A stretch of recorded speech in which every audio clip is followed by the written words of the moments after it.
Magandang araw po sa inyong lahat. Ngayong araw na to, nagsimula po ang training ng Backhoe.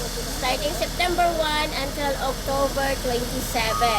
Ito ay 8 Sundays, advanced course po ito, and 35 trainees po ang nakapasok today, which is Bangladesh, Filipino, Indonesian, at Vietnam.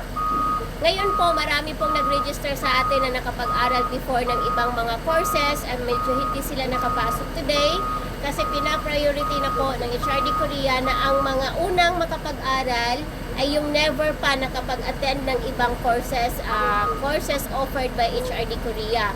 Kaya po yung mga maraming napag-aralan before, napakaswerte po ninyo. Pero starting po ngayon, lahat po ng unang pinapapasok, priority sa registration, priority sa pagpasok ng training, yung hindi pa nakapag-training ng ibang mga courses tulad ng welding, CNC, automotive.